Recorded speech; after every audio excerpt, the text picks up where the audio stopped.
Bom, vamos lá. Claro que a Primeira Guerra Mundial, ou a Primeira Grande Guerra, como a gente costuma chamar, ela é fruto de uma série de acontecimentos que vêm aí aflorando ao longo do século XIX e vão acabar explodindo, aí eclodindo no início do século XX. Lembramos a nossa grande corrida imperialista, da luta das grandes potências europeias, os Estados Unidos, o Japão, por busca das suas áreas de influência, das suas neocolônias. Perfeito? Some a isso um processo de crescimento, óbvio, belicista, muitas indústrias bélicas, armas pra caramba, tecnologia sendo aplicada na indústria bélica, planos de guerra e uma paz, uma pseudo-paz estava sobre a Europa naquele momento. Vivemos o que nós chamamos de uma paz armada. Todo mundo tinha plano de guerra, todo mundo tinha arma pra caramba, todo mundo querendo conquistar território, mas vivendo numa pseudo-paz. Essa paz armada, obviamente, teria um limite.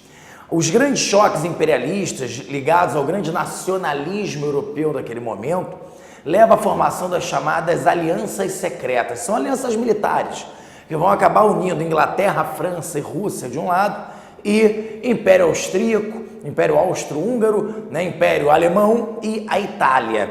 É a chamada primeira Tríplice Entente e a segunda chamada Tríplice Aliança. Teremos um estopim para o início dessa grande guerra, que foi o assassinato de Francisco Ferdinando, herdeiro do trono austríaco, na Bósnia, lá em Sarajevo. Na verdade, esse incidente, o assassinato do herdeiro do trono austríaco, leva ao acionamento dessas alianças. O que eu quero dizer com isso? Quando morre o herdeiro do trono, é exatamente um grupo sérvio que vai ser considerado culpado pelo ataque. Nesse momento, o Império Austro-Húngaro declara o seu ultimato à Sérvia, que vai ser imediatamente protegida pelos russos, que tinham seu projeto pan-eslavista e defendiam o projeto de construção da Grande Sérvia. Pronto, tá aí o sistema de alianças acionado. A partir do momento que a Rússia dá um ultimato ao Império Austríaco, os alemães vão iniciar uma guerra junto à Rússia, contra a Rússia e contra a França, e os ingleses entram na guerra contra a Alemanha. Ou seja, um conflito, graças a esse sistema de aliança, um conflito entre Sérvia e Império Austríaco leva a uma guerra de proporções, digamos, mundiais. A gente chama de guerra mundial, primeiro porque o velho mundo era o centro do mundo, vai envolver as principais grandes potências do mundo, e segundo porque, direto ou indiretamente, os interesses de todo mundo estão envolvidos nessa guerra, já que a Primeira Guerra Mundial é uma guerra claramente imperialista. Pois bem, a gente vai dividir essa guerra em dois momentos. Primeiro é a chamada guerra de movimento, onde essas tropas, obviamente, procuram o combate direto, colocando seus planos de guerra em ação. E a segunda parte dessa guerra, que é a chamada guerra de trincheiras. É interessante a gente perceber que a guerra de trincheiras é uma consequência de uma guerra tecnológica. A Primeira Guerra Mundial, sem dúvida nenhuma, é uma guerra que mudou completamente a concepção dos conflitos que nós tínhamos. Era o fim das chamadas guerras cavaleirescas, acabou aquilo. Agora, no que? São metralhadoras, aviões já serão utilizados na Primeira Guerra Mundial, armas químicas, tanques, lança-chamas, ou seja, o mundo nunca viu uma guerra como essa. Uma guerra que, a princípio, era prevista para durar 4 semanas, vai durar 4 anos. E vai matar mais de 20 milhões de pessoas. Então, o confronto dessas tropas vai acabar levando a uma proteção, que é cavar buracos e enfiar neles, são as trincheiras. Só que essa guerra de trincheira vai se mostrar uma guerra extremamente demorada, uma guerra extremamente desgastante para todos os envolvidos. Essa guerra de trincheira vai durar até o ano de 1917, que vai ser um ano definidor dessa Primeira Guerra Mundial. Por que esse ano de 1917 é um ano definidor? Primeiro que todos estavam em crise, a Europa não aguentava mais essa guerra prolongada e o primeiro país a sair dessa guerra efetivamente, o primeiro das grandes potências, os grandes impérios a abandonar essa guerra é o Império Russo, que vai estar iniciando o processo de revolução, que a gente vai ver já já, e a saída da Rússia vai ser acompanhada da entrada dos Estados Unidos da América. Os Estados Unidos acabam entrando ao lado de Inglaterra e de França por vários motivos.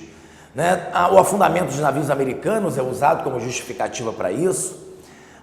Ainda o telegrama Zimmermann, uma tentativa de acordo entre alemães e mexicanos para a entrada na guerra contra os Estados Unidos, uma possível guerra contra os Estados Unidos, mas o relatório Unir deixa claro que o principal motivo do Congresso americano ter declarado guerra à Alemanha naquele momento é a questão do dinheiro, né, dos investimentos que a indústria norte-americana fez na guerra inglesa e francesa.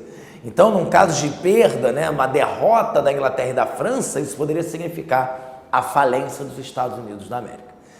Os Estados Unidos entram na guerra, acaba o equilíbrio que a guerra de trincheiras vinha mostrando até então, e nós temos a derrota da Alemanha. A derrota da Alemanha, né, a proclamação da República Alemã, a derrota da Alemanha leva ao início de uma busca por tratados de paz. Né, o que seria feito naquele momento? Os americanos, o presidente Woodrow Wilson propõe uma paz sem vencedores e sem vencidos, os chamados 14 pontos de Wilson. Mas os tratados de paz que serão impostos por Inglaterra e por França não vão levar isso em consideração. O tratado mais famoso deles, o Tratado de Versalhes, feito na Conferência de Paris, é aquele que coloca a Alemanha como única responsável pela guerra e impõe severas taxações à Alemanha, perda de suas colônias, proibição de produção bélica, devolução da Alsácia-Lorena, perda de 1/8 do seu território para a construção do famoso corredor polonês.